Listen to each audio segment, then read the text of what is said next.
The world has gone quiet. Shadows stretch across the walls. Let your thoughts grow soft. A story waits in the stillness. If it brings you peace, like, subscribe, and tap the bell so you never miss a night. Now let the story find you. You're riding into Red Hollow at dusk, the kind of dusk that paints the sky in bruises of purple and gold. Your horse's hooves kick up dust from the cracked earth, and the air smells of sagebrush and something faintly sweet, like wildflowers left too long in the sun. The town lies ahead, a scatter of wooden buildings hunched against the horizon, their windows glowing like half-closed eyes. You've been on the trail for weeks, chasing whispers of a locket. Not just any locket, but one that never tarnishes, one that holds secrets older than the desert itself. You don't know why you're drawn to it, only that it calls to you, a pull in your chest like a compass needle trembling north. Your spurs jingle as you dismount in front of the saloon. The sign above the door creaks, its letters faded, the drunken moon. Inside, the air is thick with tobacco smoke and the low hum of voices. You push through the swinging doors and heads turn. A man with a scarred cheek pauses mid-deal at a poker table.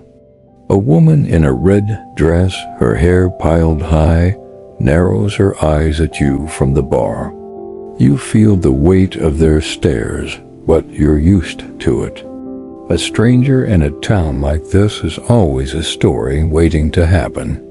You slide onto a stool at the bar, the wood worn smooth by countless elbows. The bartender, a wiry man with a mustache that curls like a question mark, wipes a glass with a rag that's seen better days. "What's your poison?"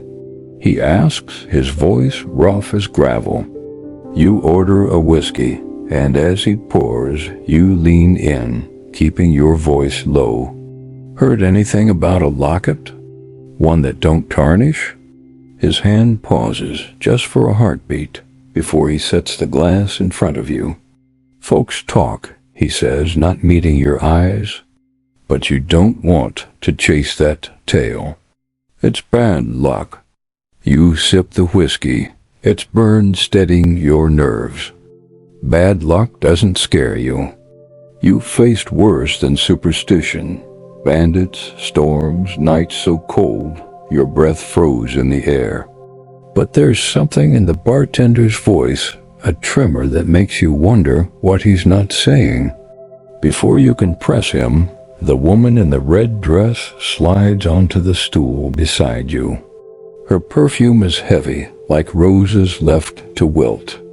"You're asking about the locket," she says, her voice smooth as velvet. "Why?"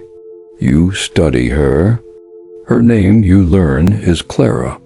She's beautiful in a way that feels dangerous, like a blade hidden in silk. Her eyes are green, sharp enough to cut through lies, and there's a locket around her neck. Not the locket, you're sure of it. This one is dull, its edges worn, but the sight of it makes your pulse quicken. "Just curious," you say, playing it cool. She smiles, but it doesn't reach her eyes. "Curiosity's a dangerous thing in Red Hollow," she warns, her fingers brushing the locket at her throat. "Some things are better left buried." You're about to reply when the saloon doors swing open with a bang. A man stumbles in, his face pale as bone. His coat is torn, and there's a wildness in his eyes, like he's seen something he can't unsee. The room goes quiet, every eye on him. "It's out there," he gasps, clutching the bar for support. "In the canyon. I saw it glowing." The bartender shakes his head, muttering something about too much drink, but Clara's hand tightens around her glass. You notice it, the way her knuckles whiten, the way her breath catches. "What did you see?" You ask, your voice steady despite the prickle at the back of your neck. The man turns to you, his eyes wide. "A light," he says, "in the shape of a heart." It moved like it was alive. The saloon erupts in murmurs, some dismissive, others uneasy. Clara leans closer, her voice barely a whisper. "That's the Locket's doing," she says. "It's not just a trinket. It's got a will of its own." You don't know whether to believe her. You've heard tall tales before, stories spun to scare greenhorns or keep nosy folks away from hidden gold. But there's something about Red Hollow, something in the way the shadows cling to the walls, that makes you think twice. You finish your whiskey, the glass clinking against the bar. Clara's watching you, her gaze heavy with secrets. The man who stumbled in is already being hustled out by a couple of locals, his ramblings fading into the night. You step outside, the cool air a relief after the saloon's haze. The stars are sharp overhead, and the town feels too still, like it's holding its breath. You glance back at the saloon, where Clara's silhouette lingers in the doorway. She doesn't follow, but her words echo in your mind. Some things are better left buried.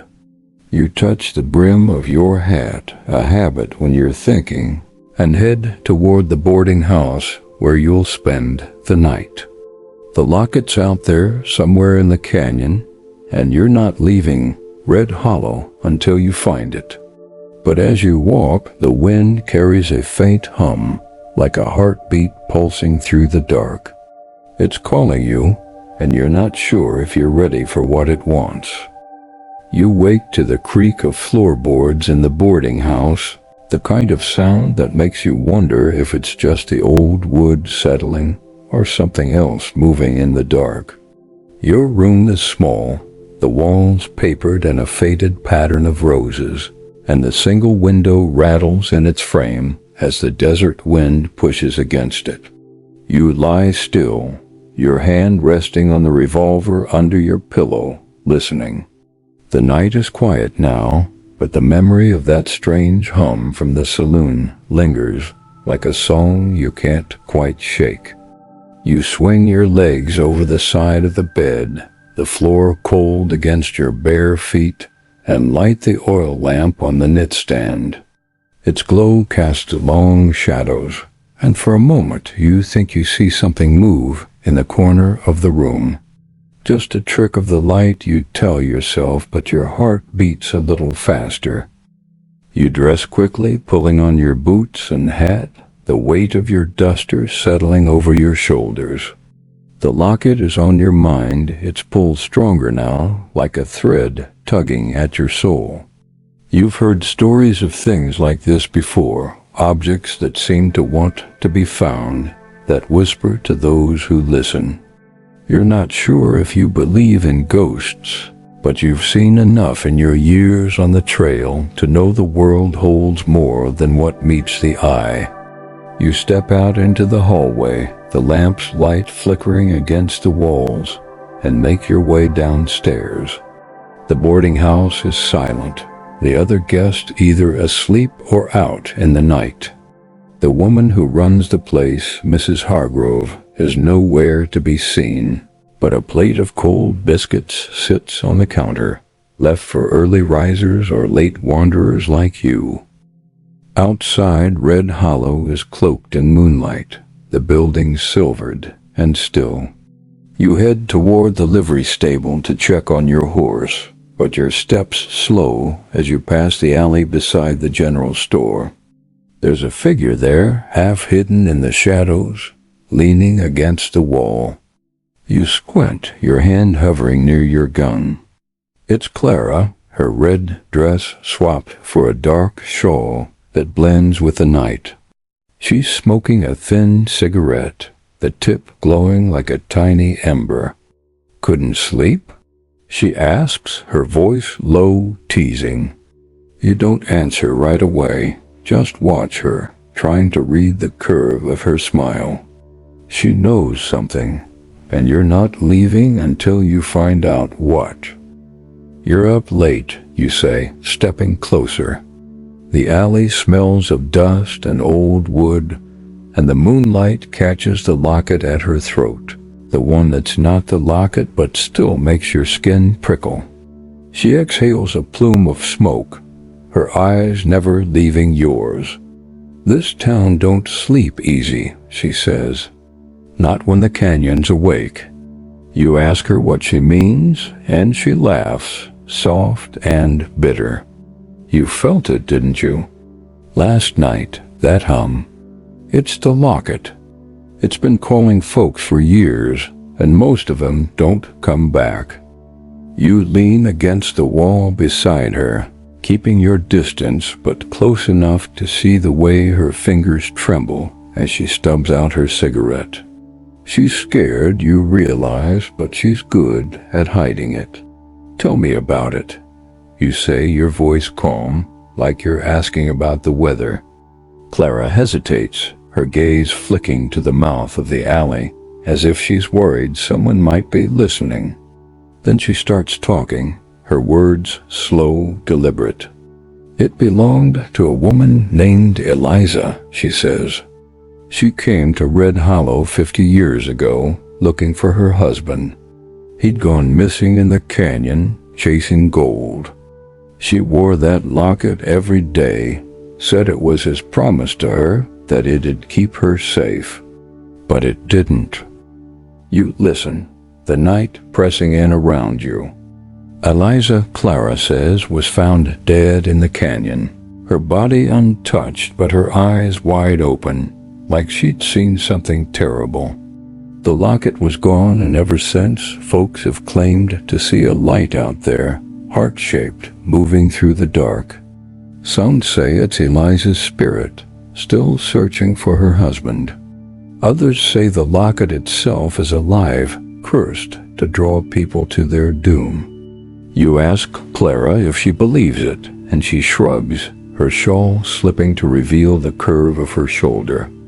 "I believe what I see," she says, "and I've seen enough to stay out of that canyon." But you're not like her. You've never been one to turn away from a mystery, no matter how dangerous. You ask her where in the canyon the light's been seen, and she points toward the horizon, where the land dips into a jagged scar of rock and shadow. "Out by the old mine," she says. "But you won't find it alone. You need someone who knows the way." She pauses, her eyes searching yours. "Someone like me." You're not sure if you trust her. There's a hunger in her voice, a glint in her eyes that could be greed or something else entirely. But you need answers, and she's the only one offering them. You nod, and she smiles. A real smile this time, though it's tinged with something you can't quite name. "Meet me at dawn," she says. "By the stable. Bring your horse, and don't tell anyone where you're going." She turns to leave, her shawl trailing behind her like a ghost, and you're left alone in the alley, the hum in your ears louder now, steady as a pulse. You head back to the boarding house, your mind racing. The locket, Eliza, the canyon, it all feels like pieces of a puzzle you're only beginning to understand.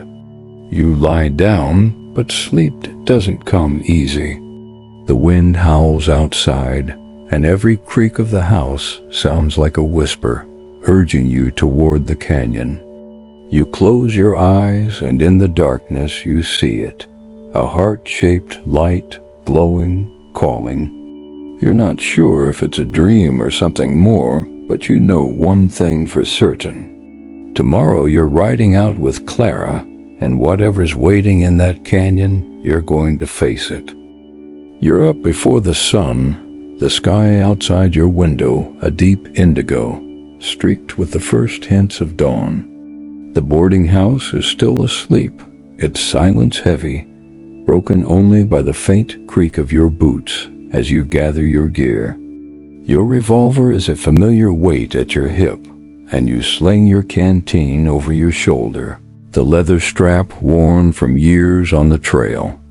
The hum from last night lingers in your mind, faint but persistent, like a song heard through a closed door.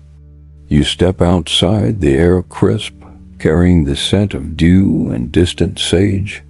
The stable is just across the street, and there's Clara waiting as promised, her horse saddled and ready. She's traded her shawl for a practical jacket, but the locket at her throat catches the early light, glinting like a warning. You nod to her, and she returns the gesture, her face unreadable. Ready to chase ghosts? She asks, her voice light, but with an edge that makes you pause. You swing into the saddle, your horse snorting softly, and the two of you ride out of Red Hollow as the town begins to stir. The canyon lies ahead, a dark gash in the earth, its walls rising sharp and jagged against the sky. The trail is narrow, winding through scrub and rock, and you keep your eyes on the path, though you can't help glancing at Clara. She rides with ease, her posture relaxed, but there's a tension in her shoulders, a tightness in the way she grips the reins. The canyon's entrance looms closer, and the air grows cooler, heavier, as if the rocks themselves are holding their breath. You ask Clara about the old mine, and she keeps her eyes forward, her voice low. It's been abandoned since Eliza's time, she says. Folks went in looking for gold, but they found something else. Something that scared him off? You press her for more, but she shakes her head. You'll see soon enough. Her words hang between you, and the hum in your ears grows louder, a steady pulse that seems to come from the canyon itself. You ride deeper, the trail narrowing until the canyon walls tower over you, their surfaces pitted and worn, like the faces of old men who've seen too much. The light is dim here, the sun struggling to reach the canyon floor. You notice carvings on the rocks, faint and weathered, spirals, crosses, shapes that might be words in a language you don't know. Clara sees them too, and her lips press into a thin line. Miners didn't make those, she says. They were here long before. You want to ask more, but a sound stops you, a low rumble, like stones shifting far above. Your horse fidgets, and you pat its neck, steadying it. Clara's eyes dart upward, scanning the cliffs, but the sound doesn't come again. The trail opens into a wider stretch, and you see it, the mine. Its entrance is a black maw in the canyon wall, framed by rotting timbers. Scattered around it are rusted tools, a broken wheelbarrow, a sense of something left behind in a hurry. You dismount, tying your horse to a scraggly tree, and Clara does the same. She's watching you, her expression a mix of curiosity and caution. This is it, she says. The Locket's light's been seen here, but we need to be careful. Things move in there. You nod, your hand resting on your revolver, not because you expect trouble, but because it feels right. You step toward the mine, the ground crunching under your boots. The air is colder here, and there's a smell, faint but unmistakable, like damp earth and something metallic. You glance at Clara, and she's right beside you, her locket glinting again, though there's no sunlight to catch it. You're about to ask her about it when you see it, a flicker in the darkness of the mine's entrance. A light, soft and pale, shaped like a heart. It pulses once, twice, then vanishes. Your breath catches, and Clara grabs your arm, her grip tight. You saw it, she whispers, her voice barely audible. You nod, your eyes still fixed on the spot where the light was. You take a step forward, drawn to the mind's mouth, but Clara pulls you back. "Not yet," she says, her voice urgent. "There's something you need to know first." You turn to her, and for the first time you see fear. In her eyes, real fear, not the guarded caution she's shown before. "The locket doesn't just call people," she says. "It chooses them. And once it does, it doesn't let go." You ask her what she means, and she hesitates, her fingers brushing the locket at her throat. "I knew someone," she says finally. "A man. He came looking for it. Like you. He went into that mine, and he didn't come out. Not whole." You feel a chill, not from the air, but from her words. You ask her who he was, and her eyes drop to the ground. "Someone I cared about," she says, her voice soft, almost lost in the canyon's quiet. "He thought he could take the locket, break whatever hold it has. But it took him instead." You want to ask more, but the hum is back, louder now, vibrating in your chest. The light flickers again, deeper in the mine, and you feel it, that pull, stronger than ever. You shake off Clara's hand, not roughly but firmly, and take another step toward the entrance. Clara follows, her steps reluctant. "If you go in there," she says, "you might not come out the same." You look at her, her face pale in the dim light, and you see something else in her eyes now, not just fear but a plea. You don't know if it's for you or for herself, but you've come too far to turn back. You adjust your hat, the brim casting a shadow over your eyes, and step into the mine. The darkness swallows you and the hum grows louder, a heartbeat calling you deeper. Clara's footsteps echo behind you, and you know whatever's waiting in there, you're not facing it alone. Not yet. You step deeper into the mine, the darkness folding around you like a heavy blanket. The air is damp, thick with the scent of earth and something sharper, like old iron. Your boots echo on the uneven floor, and the faint glow of Clara's lantern casts jittery shadows on the walls. You can feel her behind you, her presence a mix of reassurance and unease. The hum is stronger now, a steady thrum that seems to come from everywhere and nowhere, vibrating in your bones. You keep your hand near your revolver, not because you expect to shoot anything, but because its weight grounds you, keeps you tethered to the world you know. The tunnel stretches ahead, its walls rough and scarred from years of picks and dreams. You notice remnants of the mine's past, a rusted lantern hanging from a beam, a pile of broken crates, a single glove lying in the dust like it's waiting for its owner to return. Clara's quiet, her breath shallow, and you glance back to see her clutching the lantern with both hands, her eyes scanning the shadows. "You've been here before," you say, more a statement than a question. She doesn't answer right away, but her silence is answer enough. You press on, the hum pulling you forward, a thread you can't help but follow. The tunnel splits, one path veering left, the other right. You pause, your eyes straining in the dim light. The hum seems louder to the left, and you turn that way, but Clara grabs your arm. "Not that way," she says, her voice low but firm. You ask why, and she hesitates, her gaze flicking to the locket at her throat. "That's where he went," she says finally. "The man I told you about. He took that path and I never saw him again." You study her, trying to gauge if she's warning you or hiding something. Her eyes are wide, but there's a flicker in them, Something that makes you wonder if she's more afraid of you finding the locket than losing you to it.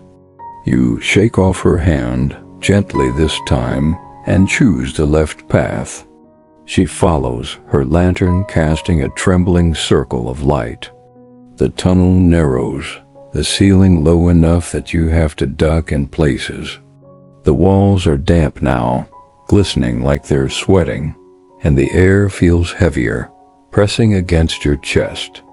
You hear something, a faint sound like water dripping, but when you pause to listen, it stops. Clara's breathing quickens, and you can feel her tension, like a string pulled taut. "We shouldn't be here," she whispers, but you don't turn back.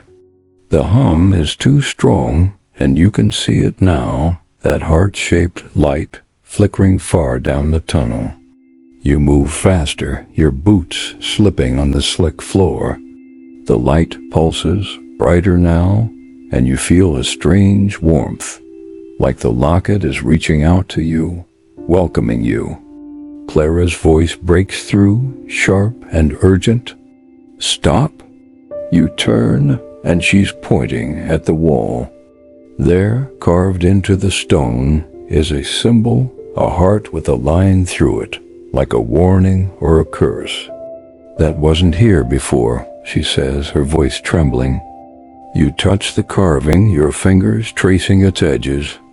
It's fresh, the stone around it clean, as if it was made yesterday. You ask Clara what it means, but she shakes her head. "I don't know, but it's not good." You pull your hand back, the hum louder now, almost deafening. The light ahead flares, and for a moment you see something in it, a shape, not quite human, but not entirely not. It's gone before you can make sense of it, and Clara's grabbing your sleeve, pulling you back.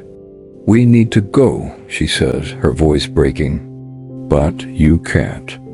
The locket's call is stronger than her fear, stronger than your own doubts.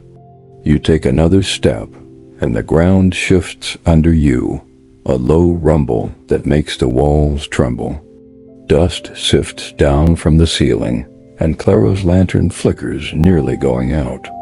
You steady yourself, your hand on the wall, and see it again, the heart-shaped light, closer now. It's not just glowing. It's moving, drifting like a firefly, leading you deeper. You follow, Clara trailing behind, her protests fading into whispers. The tunnel opens into a small chamber, the walls lined with veins of quartz that catch the light and throw it back in fractured rainbows. In the center, on a flat stone like an altar, you see it, the locket. It's small, silver, untouched by time, its surface gleaming as if it was polished moments ago. The heart-shaped light pulses from it, steady as a heartbeat, and you feel it, a tug in your chest, like it knows you. You step closer, your hand outstretched, but Clara's voice stops you. "Don't touch it," she says, her tone desperate now. You turn to her, and her face is pale, her eyes wide with something beyond fear, grief, maybe, or guilt. "It'll take you," she says. "Like it took him." You ask her who he was, really, and she looks away, her fingers clutching her own locket. "My brother," she says, her voice barely audible. "He thought he could claim it, use it, but it claimed him instead." You want to ask more, but the locket's hum drowns out everything, pulling you closer, closer, until your fingers are inches from its surface. The air grows warm, the light blinding, and you feel it, a whisper in your mind, not words but a feeling, a promise of answers, of power, of something you've been searching for your whole life. You hesitate, Clara's warning echoing in your ears, but the locket's call is stronger. Your fingers brush its edge, and the world shifts, the hum becoming a song, the light swallowing everything. You don't know if you've found the locket or if it's found you, but you know one thing: there's no turning back now. Your fingers close around the locket, and the world falls silent. The hum stops, the air stills, and even Clara's sharp intake of breath seems to fade into nothing. The locket is warm in your hand, its surface smooth and impossibly perfect, like it was forged from starlight. You feel a pulse, not your own, but something alive within the metal, a rhythm that matches the heart-shaped light still glowing faintly in the chamber. You're standing in the mine, the quartz walls glittering around you, but it feels like you're somewhere else too, somewhere vast and endless, where time doesn't move the way it should. You turn to Clara, her face pale in the lantern's flickering glow, her eyes wide with something that looks like dread. "Put it down," she says, her voice low, almost pleading. But you can't. The locket feels like it belongs in your hand, like it's always been yours. You open it expecting a picture, a lock of hair, something to tie it to Eliza or her lost husband. Instead, there's nothing, just a smooth, mirrored surface that reflects your face, but not quite right. Your eyes in the reflection are sharper, your expression older, like you're looking at yourself through someone else's memory. You snap the locket shut, and the chamber trembles, a low groan echoing from the walls. Dust sifts down, and Clara grabs your arm, her nails digging into your sleeve. "You shouldn't have done that," she says, her voice shaking. You ask her why, but before she can answer, the heart-shaped light flares again, brighter, filling the chamber with a glow that makes the quartz walls pulse like living things. You feel it, a pull, not just in your chest now, but in your mind, a whisper of a voice that isn't yours. It's soft, feminine, laced with sorrow. "Find me," it says. "I'm still here." You stumble back, the locket clutched tight in your hand. Clara's pulling you toward the tunnel, her lantern swinging wildly. "We need to leave," she says, her words sharp with panic. "But you're not ready to go." The voice, the light, the locket, they're all connected, and you need to know how.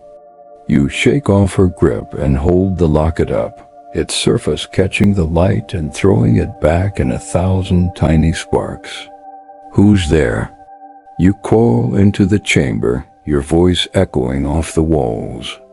Clara freezes, her eyes darting around as if she expects something to answer. The air grows colder and the light shifts, forming a shape in the center of the chamber. It's not solid, not quite a person, but the outline of a woman, her dress long and flowing, her hair loose around her shoulders. You can't see her face, but you know it's her, Eliza, the woman Clara spoke of, the one who wore this locket. She doesn't move, doesn't speak, but the whisper comes again, clearer now. "Find me."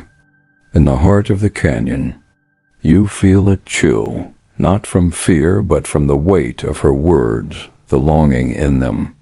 You want to ask more, but the shape fades, the light dimming, until it's just a faint glow again. Clara's staring at the spot where the figure was, her face drained of color. "You saw her," she says, not a question but a statement. You nod, and she shakes her head, her fingers brushing her own locket. "This is why I told you to leave it alone," she says. She doesn't let go. You ask her what she means, and she takes a deep breath, steadying herself. "Eliza's tied to that locket," she says, "and now that you've touched it, she's tied to you. She'll keep calling until you find her, or until..." She trails off, but you know what she's not saying. "Until it takes you like it took her brother." You slip the locket into your pocket, its weight reassuring and unsettling at the same time. You're not sure what you believe about ghosts or curses or a locket that never tarnish, but you know you can't walk away. Not now. You ask Clara what she knows about the heart of the canyon, and she hesitates, her eyes searching yours. It's deeper in, she says finally, past the old mine where the tunnels collapse. No one goes there, not anymore. You ask why, and she looks away, her voice barely above a whisper. Because that's where she died. Eliza. That's where the locket was lost. You feel the pull again, stronger now, urging you deeper into the mine. You start walking, the tunnel sloping downward, the air growing colder with every step. Clara follows, her lantern casting long shadows that twist and dance on the walls. You can tell she doesn't want to be here, but she's not leaving you, not yet. The tunnel narrows, the ceiling lower, forcing you to stoop. The walls are rougher here, untouched by miners' tools, and you see more carvings, hearts, and lines, etched deep into the stone. They feel like markers guiding you somewhere or warning you away. The hum is back, softer now but constant, like a heartbeat you can't ignore. You round a bend and the tunnel opens into another chamber, smaller than the last, the air thick with dust. In the center, there's a pile of rocks, like something collapsed long ago. You step closer and the locket in your pocket grows warmer, almost hot. You pull it out and the heart-shaped light appears again, hovering over the rocks, pulsing in time with the hum. Clara's lantern flickers and she whispers something, a prayer maybe, or a curse. You don't know what's waiting in the heart of the canyon, but you know you're close, closer than anyone's been in years. And you know, deep down, that the locket isn't just a trinket. It's a key, and you're about to find out what it unlocks. You stand in the small chamber, the locket warm in your hand, its glow casting a soft light over the pile of rocks in front of you. The air feels thick, like it's pressing against your skin, and the hum is a constant presence now, a pulse that seems to come from the stones themselves. Clara's lantern flickers, throwing jagged shadows across the walls, and you can hear her breathing, quick and uneven, behind you. The heart-shaped light hovers over the rocks, steady but insistent, like it's waiting for you to make a move. You're not sure what you're supposed to do, but the locket feels heavier, as if it's urging you to act, to uncover whatever lies beneath. You kneel beside the rocks, your fingers brushing their rough edges. They're cold, damp, and some are loose, like they were piled here in a hurry. You glance at Clara, her face half hidden in the shadows, her eyes fixed on the locket in your hand. You don't have to do this, she says, her voice soft but edged with something desperate. You ask her why she's so afraid, and she hesitates, her fingers twitching toward her own locket, the one that doesn't shine. Because I've seen what it does, she says. It promises answers, but all it brings is loss. You don't answer, not with words. Instead, you start moving the rocks, one by one, their weight heavy in your hands. The locket's hum grows louder with each stone you shift, the heart-shaped light pulsing faster, brighter. Clara steps closer, her lantern held high, but she doesn't help, just watches, her silence heavy with unspoken warnings. The rocks are uneven, some small enough to toss aside, others so large you have to brace yourself to lift them. Beneath, the earth is dark, packed tight, and you catch a glint of something. Not metal, but bone, white and stark against the dirt. Your breath catches, but you keep going, driven by the Locket's call. You uncover more fragments of bone, a rib, a piece of a skull, and then something else, a tattered piece of fabric, faded but unmistakable. A woman's dress, its edges frayed by time. You pause, your hand hovering over it, and Clara's voice breaks the silence. "That's hers," she says, her tone flat, like she's forcing the words out. "Eliza's." You look at her, and her eyes are wet, not with tears, but with something deeper, a grief she's carried too long. You ask if she's sure, and she nods, her gaze fixed on the fabric. "I've seen it before," she says. "In dreams." You don't know what to make of that, but you keep digging, careful now, like you're handling something sacred. The locket in your pocket feels almost alive, its warmth spreading through you, urging you on. You uncover more of the dress, and beneath it, a small wooden box, its surface carved with the same heart and line symbol you saw on the walls. You lift it, the wood rough under your fingers, and the locket's hum becomes a song, soft and mournful, filling the chamber. Clara steps back, her lantern trembling. "Don't open it," she says, but her voice lacks conviction, like she knows you won't listen. You brush the dirt from the box, its carvings worn but clear. It's small, barely larger than your hand, and there's no lock, just a simple latch. You glance at Clara, her face pale, her lips pressed tight. You open the box, and inside, nestled in a bed of faded velvet, is nothing. No locket, no treasure, just emptiness. But the heart-shaped light flares, blinding, and you hear it again. That voice, Eliza's voice, clearer now. "Not here," she whispers. "Deeper?" The light shifts, moving toward the back of the chamber, where the wall is cracked, a narrow fissure, barely wide enough for a person to slip through. You stand, the box still in your hand, and Clara grabs your arm, her grip fierce. "You can't go in there," she says, her voice breaking. "That's where it ends. That's where she died." You ask her how she knows, and she falters, her eyes dropping to the locket at her throat. "Because I was there," she says, so quiet you almost miss it. "Not when it happened, but after. I saw her in that dress, in this place. I was just a girl, but I remember." You stare at her, trying to piece it together. She's not old enough to have known Eliza. Not 50 years ago, but there's truth in her words, raw and heavy. You ask her what she saw, and she shakes her head, her hand falling away. "I don't know what was real," she says, "but I know she's still here, and she wants you to follow."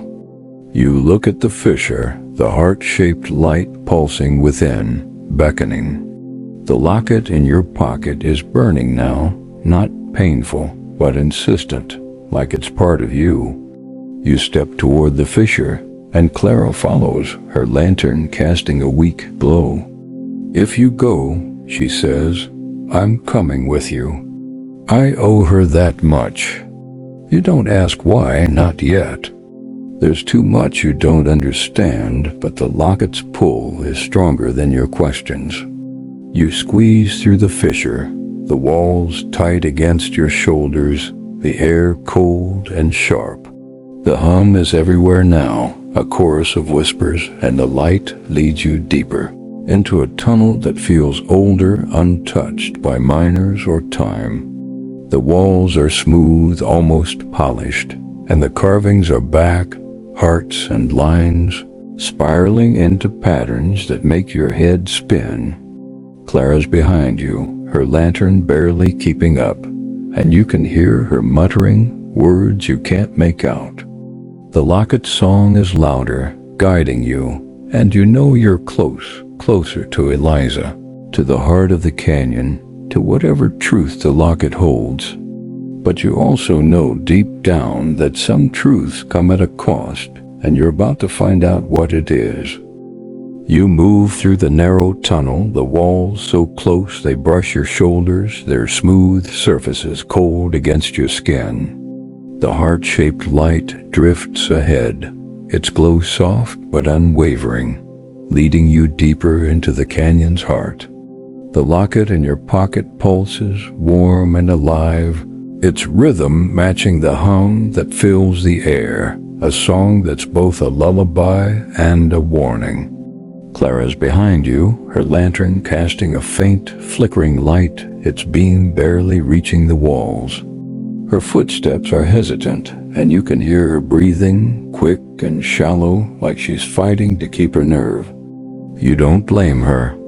The air here feels different, heavy with something that's not quite memory, not quite presence, but something in between. The tunnel widens slightly, enough for you to stand upright, and the carvings on the walls grow more intricate, hearts interwoven with lines that twist into shapes you can't name. They seem to move in the corner of your eye, shifting when you're not looking directly at them.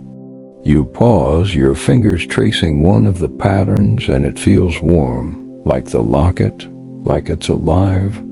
The hum grows louder, and you hear her voice again, Eliza's, soft and clear. "You're close," she whispers. "Don't stop now." You glance back at Clara, her face pale in the lantern's glow, her eyes fixed on the carvings.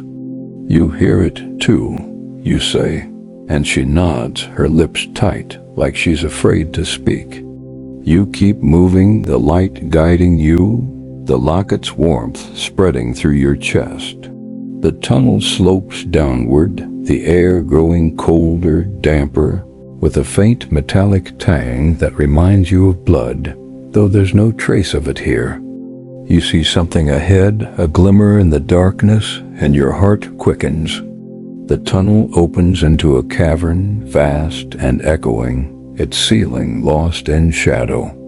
The heart-shaped light hovers in the center, brighter now, illuminating a pool of water, its surface still as glass.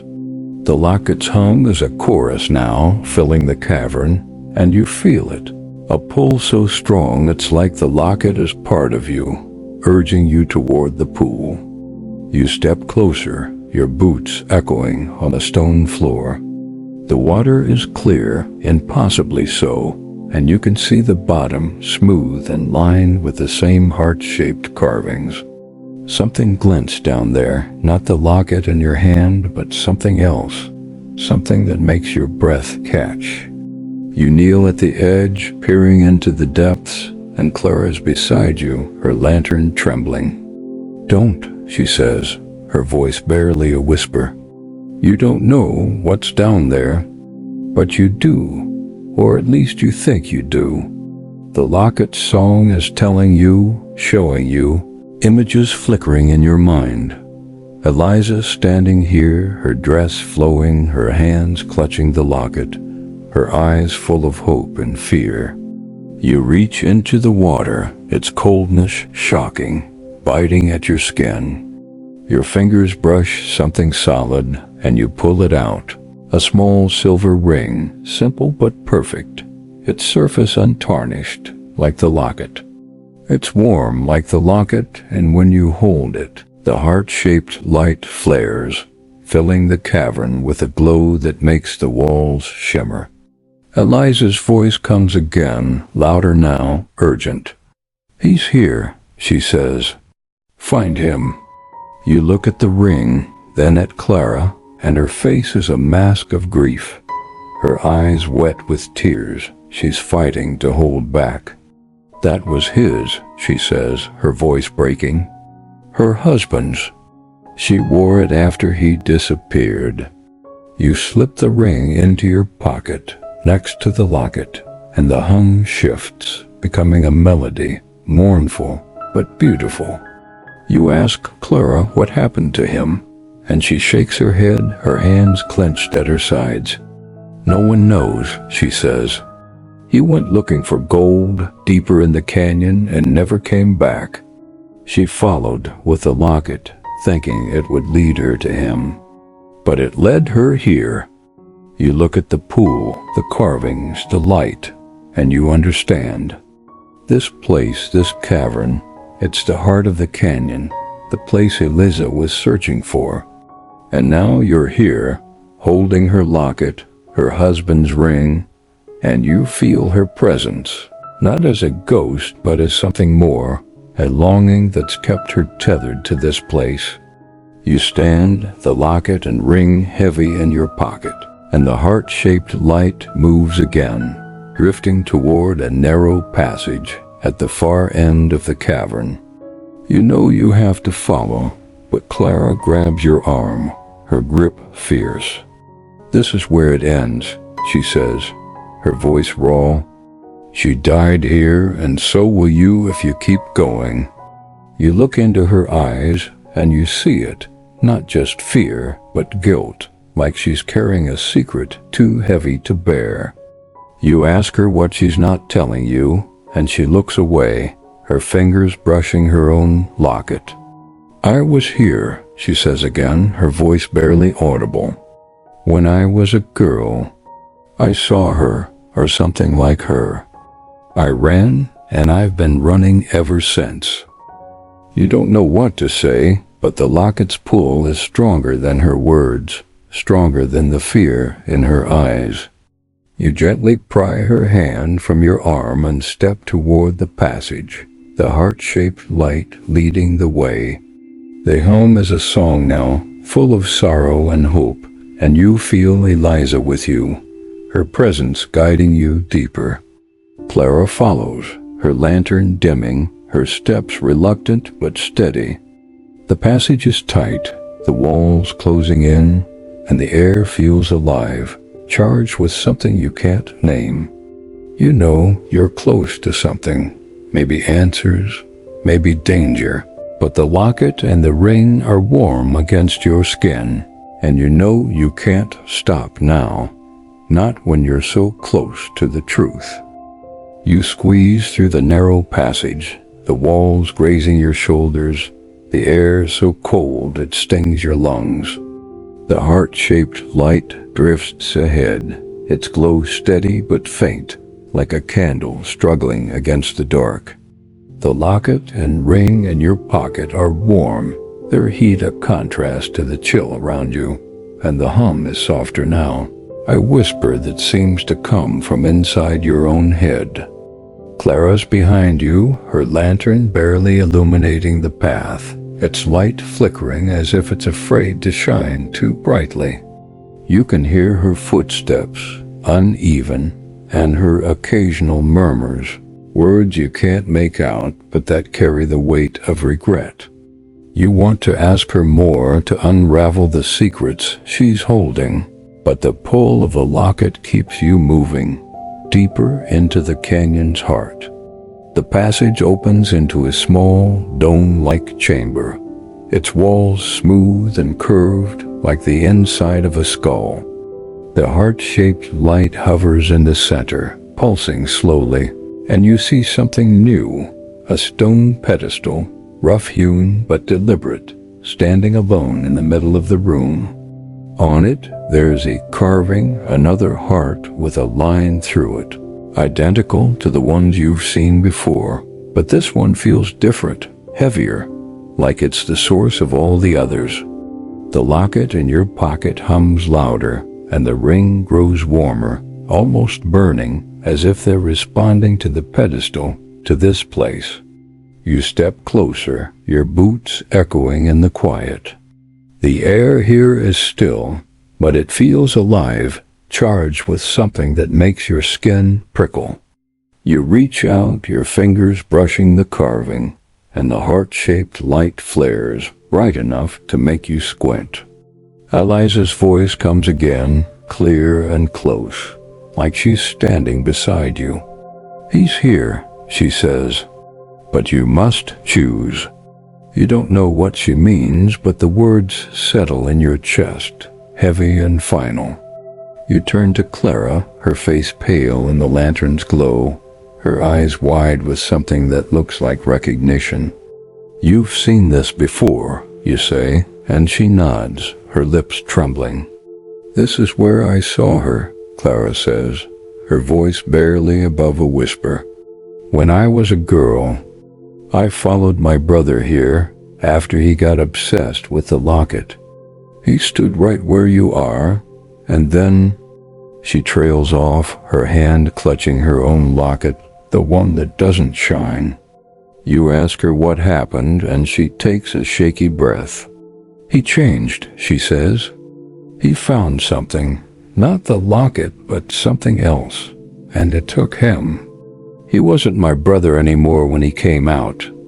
You feel a chill, not from the air, but from her words, and you look back at the pedestal, the carving, the light. You pull the locket from your pocket, its surface gleaming even in the dimness. The heart-shaped light pulses in time with it, and you feel that pull again, stronger now, urging you to place the locket on the pedestal. You hesitate, Clara's words echoing in your mind, but the hum is relentless, a song that drowns out doubt. You set the locket down, and the moment it touches the stone, the chamber trembles, a rumble that makes dust sift from the ceiling. The light flares again, and you see her, Eliza, clearer now, her form almost solid, her dress flowing, her face young but etched with sorrow. She's looking at you, her eyes pleading, and you hear her voice, soft but urgent. "Give it back," she says. "Let us rest. You don't understand, not fully, but you feel the weight of her words, the longing in them.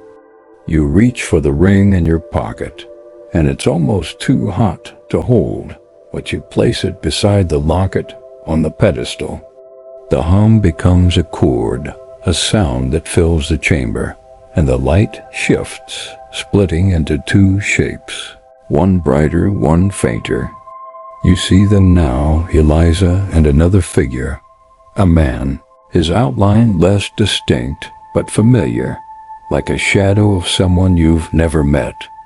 They're standing together, their hands almost touching, and you feel it, a wave of grief and love, so strong it makes your chest ache. Clara's crying now, soft sobs that echo in the chamber. "That's him," she says, her voice breaking. "Her husband. They're together again." You look at her and you see it, the resemblance in her features, the shape of her eyes, the curve of her jaw. She's not just a woman who knows the story. She's part of it, tied to Eliza in ways she hasn't fully explained. You ask her who she is, really, and she wipes her eyes, her hand shaking. "I'm her kin," she says. "Distant, but close enough. The locket called me too, but I was too young, too scared to answer. My brother wasn't." You want to ask more, but the light flares again, and the figures fade, the hum softening to a whisper. The locket and ring are still on the pedestal, but they're different now, their glow gone, their surfaces dull, like ordinary metal. The heart-shaped light is gone too, and the chamber feels empty, quieter, like something has been released. You step back, your heart heavy, and Clara's beside you, her lantern steady now, her face wet with tears but calm. "It's over," she says, "but you're not sure." The locket's pull is gone, but you feel its weight, the weight of Eliza's story, her love, her loss. You pick up the locket and ring, their warmth gone, and slip them back into your pocket. The chamber feels different, lighter, but there's something unresolved, a question you haven't asked. You look at Clara, her eyes meeting yours, and you know there's more to her story, more to this place. You turn toward the passage, ready to leave, but you feel it, a faint tug, not from the locket, but but from the cavern itself, like it's not done with you yet. You step back into the narrow passage, the locket and ring heavy in your pocket, their warmth gone, but their presence still a weight against your side. The air is colder now, the hum faded to a faint echo, like a memory you're already losing. Clara follows close behind, her lantern casting a weak glow, its light barely touching the smooth carved walls. The heart and line symbols seem duller, their edges softened, as if the cavern itself is letting go. You feel it too, a lightness in your chest, but also a nagging pull, like there's one last piece of this puzzle you haven't found. You glance at Clara, her face still pale, her eyes red from crying, but there's a calmness to her now, like she's laid something to rest. The tunnel feels longer going back, the silence between you and Clara heavy with unspoken questions. You want to ask about her brother, about Eliza, about how she's tied to this place, but the words don't come. Instead, you focus on the path, your boots scraping against the stone, the faint drip of water somewhere in the distance. The heart-shaped light is gone, but you can still feel its echo, a trace of Eliza's presence lingering in the air. You wonder if you've done what she asked, if giving back the locket and ring was enough, or if there's more she needs from you. You emerge into the larger cavern, the pool of water still and dark, its surface reflecting the lantern's light like a mirror. You pause, your eyes drawn to the water, and for a moment you think you see something, a flicker of movement beneath the surface. You blink and it's gone, just your own reflection staring back, but your heart beats faster, the locket in your pocket suddenly heavy again. Clara notices your hesitation and steps closer, her voice soft. You feel it too, she says. It's not over. You nod, not sure what you're agreeing to, but you know she's right. The canyon hasn't let you go yet. You move toward the tunnel that leads back to the mine's entrance, but your steps slow as you pass the pile of rocks where you found Eliza's dress. Something catches your eye, a glint in the dust half buried. You kneel, brushing away the dirt, and find a small silver clasp, shaped like a heart, its edges etched with tiny flowers. It's not the locket, not the ring, but it feels connected, like it belongs to the same story. You hold it up, and Clara's breath catches. That was hers, she says, her voice trembling. Part of her dress. I remember it from when I saw her. You turn the clasp over in your hand, its surface untarnished, like the locket, like the ring. You ask Clara what it means, and she shakes her head, her fingers brushing her own locket. I don't know, she says, but it's another piece of her, another piece of this place. You slip the clasp into your pocket, alongside the locket and ring, and the weight feels right, like you're carrying her story with you. You stand ready to move on, but Clara's voice stops you. There's something I didn't tell you, she says, her words slow, deliberate, like she's been holding them back too long. You turn to her and her eyes meet yours, steady now, though there's a flicker of fear in them. My brother, she says, he didn't just disappear. He came back, but he wasn't himself. He talked about the locket, about Eliza, like she was still alive, still speaking to him. He said she needed him to finish something, to set her free. You ask what happened to him, and Clara looks away, her voice dropping to a whisper. He went back to the canyon one last time. I begged him not to, but he wouldn't listen. They found him days later, at the edge of town, staring at nothing, his hands empty. He never spoke again. You feel a chill, not from the air, but from the weight of her words. You ask if she thinks the locket did that to him, and she shrugs, her expression unreadable. "I think it was this place," she says. "The canyon. It takes what it wants." You want to ask more, but she turns away, her shoulders hunched, like she's carrying the canyon's weight on her back. You don't push her, not now.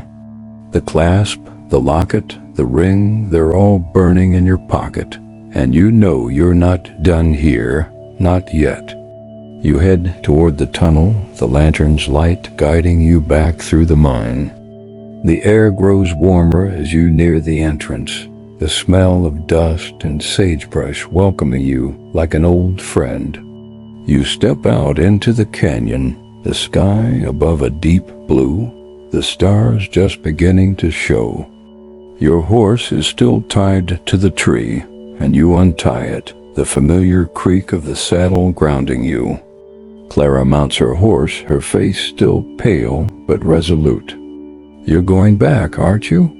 she says, her voice quiet but sure. You nod, not trusting yourself to speak. The locket, the ring, the clasp, they're all part of something bigger, something you're only starting to understand. You ride out of the canyon, the hum gone now, the night silent except for the soft clop of hooves. Clara rides beside you, her eyes on the horizon, and you know she's not done with this story either. The locket's weight is a promise, a challenge, and you're not sure if you're ready for what comes next, but you know you'll face it. The canyon's heart is behind you, but its secrets are still in your pocket, and they're not letting go.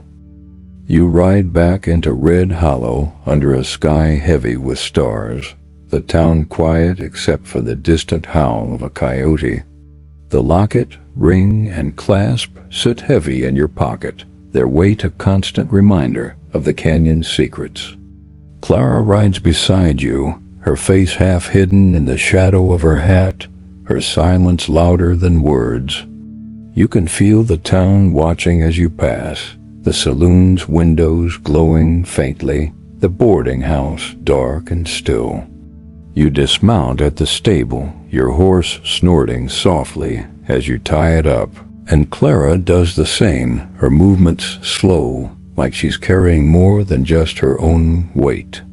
You turn to her, the night air cool against your skin, and ask what comes next.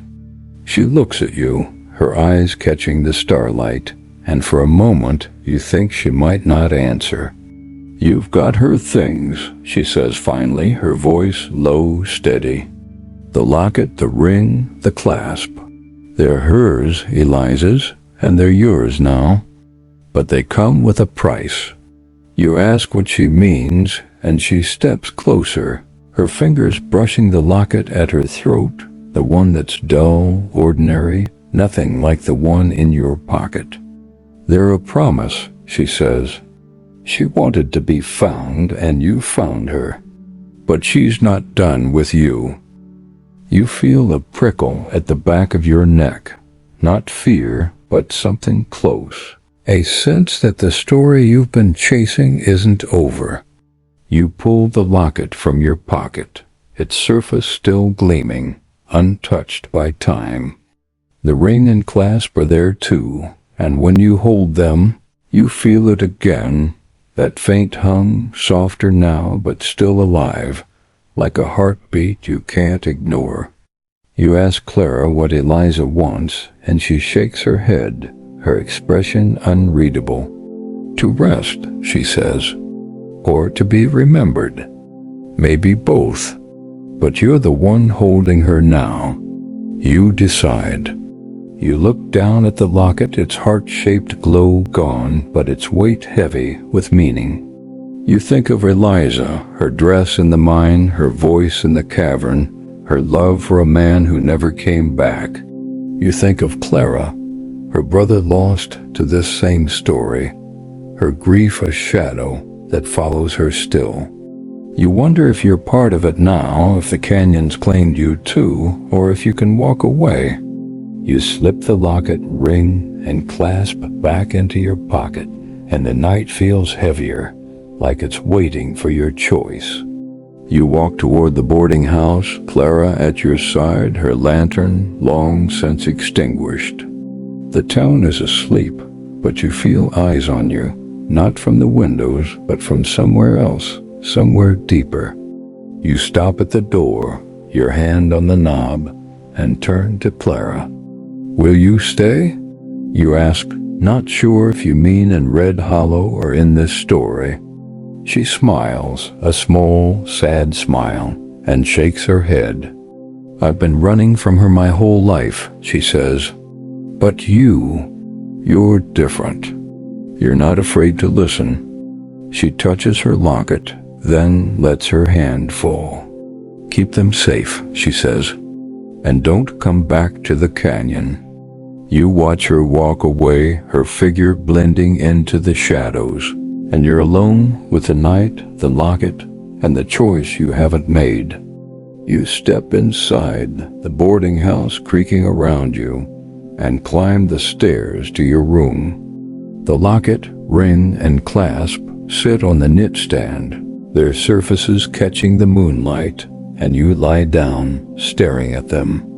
You see her in your mind, Eliza, her face clear now, young and hopeful, her eyes full of love and loss. You hear her voice, soft and final. "Thank you," she says, and you don't know if it's real or a dream, but it feels like enough. You close your eyes, the weight of the day settling over you, and you think about tomorrow. You could leave Red Hollow, ride out with the locket and its secrets, carry them to the next town, the next story. Or you could stay, dig deeper, find out what else the canyon holds. The locket's hum is gone, but its presence lingers, a question you haven't answered. You drift towards sleep, the stars outside your window bright and sharp, and you feel her, Eliza, not as a ghost, but as a memory, resting now or close to it. Some stories stay with us long after the words fade. Let this one rest beside you. Sleep deeply, and if it returns in your dreams, perhaps it was never truly gone.